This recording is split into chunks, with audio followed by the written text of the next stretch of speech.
저는 국립제주특별자치도 공간어린이집 교사 김채윤입니다. 반갑습니다.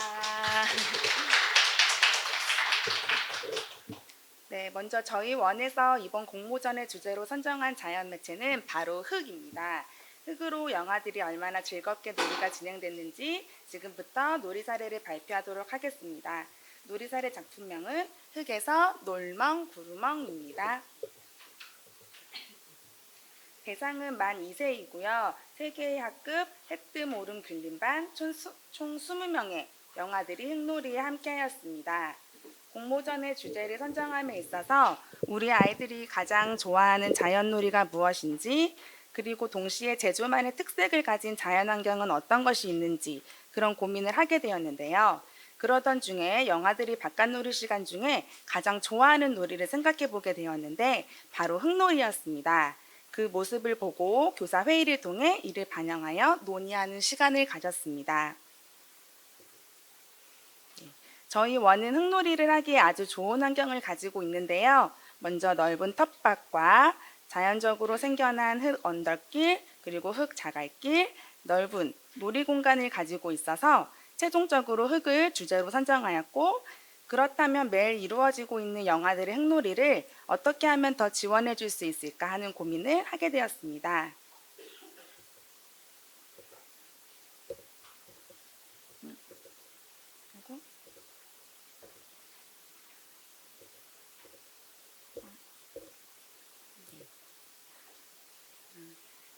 먼저 영아들이 평소 놀이하는 공간에 더 많은 흙을 지원해 주었습니다. 그러자 영아들이 손을 흙 깊이 넣어 탐색해 보기도 했고, 손가락으로 흙 위에 끼적여 보거나 흙을 모아보며 높이 쌓으며 놀이하는 모습을 보았습니다. 다음은 흙에 관심을 갖고 놀이하는 영아들의 모습을 짧게 영상으로 담아 보았는데요. 함께 만나보시겠습니다.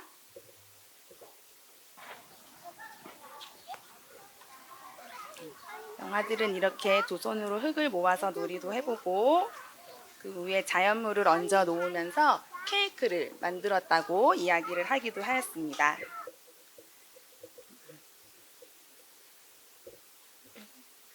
다음은 단순한 흙놀이에서 이번엔 여러 가지 도구를 지원해 주었습니다. 삽 또는 갈퀴, 여러 가지 소꿉놀이 도구를 지원하였더니 영아들은 마치 내가 농부가 된 것처럼, 그리고 공사장 아저씨가 된 것처럼 흙을 파내고 덮어보기도 하였고, 소꿉놀이를 하면서 엄마 아빠도 되었다가 맛있는 자연물 음식을 차려주면서 식당 주인이 되어보기도 하였습니다. 그 중에서도 영아들이 가장 흥미를 보였던 놀이는 구멍이 뚫린 채반에 흙을 담고 흔들자 흙이 구멍 아래로 떨어지는 모습을 영아들이 신기하게 탐색하였는데요. 짧게 영상으로 만나보실까요?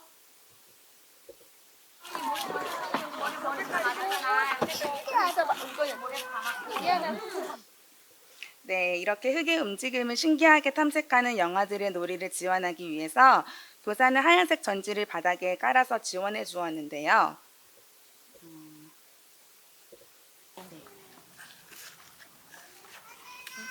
네. 이렇게 영아들은 전지 위에 흙이나 모래를 뿌려보기도 하고, 날려보기도 하고, 네. 손가락으로 그림을 그려보면서 놀이가 확장되기도 하였습니다.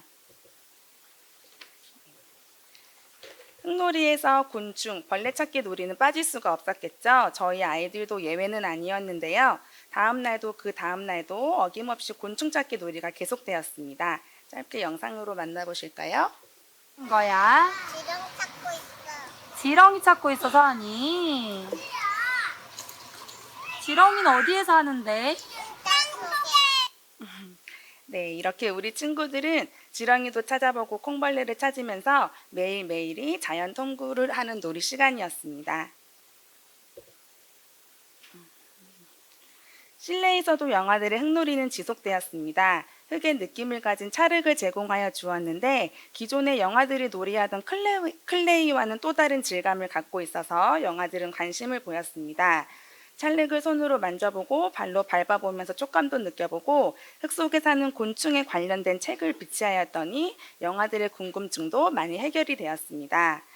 그리고 실내 텃밭놀이와 연계해서 도구도 만들어서 지원해 주었고 텃밭에서 만난 달팽이를 채집하며 키워보고 싶다고 하여 함께 키워보면서 곤충에 대한 생명을 소중히 여기는 마음 또한 길러볼 수 있었습니다. 흙놀이가 지속되면서 영아들이 가장 좋아했던 놀이는 바로 비가 내린 다음 날이었습니다. 흙과 물이 만나서 질퍽질퍽한 느낌을 영아들이 가장 좋아하였고 전지 위에 손바닥 찢기를 해보는 영아, 그리고 주걱으로 질퍽한 흙을 퍼내어서 놀이를 하거나 물 웅덩이에서 첨벙첨벙 뛰어면서 놀이하는 영아들의 모습도 볼 수 있었습니다. 그리고 우연하게 길이 길게 파이고 그곳에 물이 고여서 흐르자 영아들은 길을 따라서 걸어보기도 하였고 가장 좋아하는 놀이 공간이 만들어지기도 하였습니다. 놀이를 진행하면서 어려움이 있기도 했는데요. 첫째는 영아들의 바로 흥미였습니다. 손에 흙을 묻는 것을 싫어하는 영아들이 있어서 이를 어떻게 해결하면 좋을까 생각을 하다가 실내 놀이에서부터 촉합놀이를 통해서 점토에서 찰흙으로 그리고 모래에서 흙으로 점차 확장되어 갔습니다. 두 번째는 안전 부분이었는데요. 놀이에 대한 제한을 많이 두지 않다 보니까 영아들이 위험한 상황이 있지 않을까 하는 걱정이 있었습니다.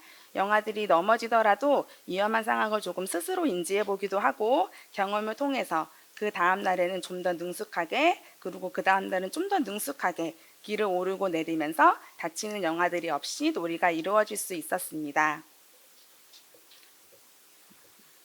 마지막은 바로 지역사회 부분이었는데요. 영아들의 어린 연령 특성상 체험의 수준이 너무 높거나 원과 거리가 멀어서 떨어져 있는 기관에는 방문하기가 좀 어려움이 있었습니다. 이를 대신해서 가족과 함께 흙체험을 할 수 있는 기관도 안내해드리고 가족과 함께 해보는 흙놀이를 안내하여 가정으로 안내문을 발송하였습니다. 그랬더니 부모님들의 많은 협조와 참여가 있었는데요.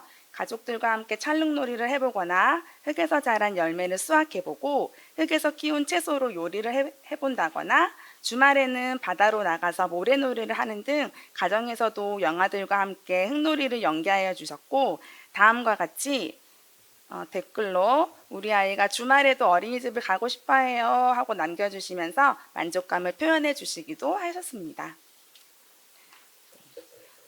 변화는 교사들에게도 있었는데요. 그동안 너무 아이들에게 장소나 날씨로 인한 놀이 제한을 두지는 않았었나 하는 생각을 하게 되었고 이러한 편견에서 많이 해결이 되었습니다. 마지막으로는 영아들의 변화인데요. 흙놀이에 대한 거부감을 보이던 영아들도 이제는 거부감이 없이 흙놀이에 모두 푹 빠져서 놀이를 하고 있다는 것이 저희에게는 가장 큰 변화로 느껴졌고 오늘까지도 우리 아이들은 흙과 함께 그리고 자연과 함께하는 놀이를 하면서 성장해 가고 있습니다. 네, 이렇게 저희 원에서 이루어진 흙놀이 사례를 모두 마치고요. 마지막으로는 친구들의 놀이를 짧게 영상으로 담아 보았는데 함께 감상하여 주시면 감사하겠습니다.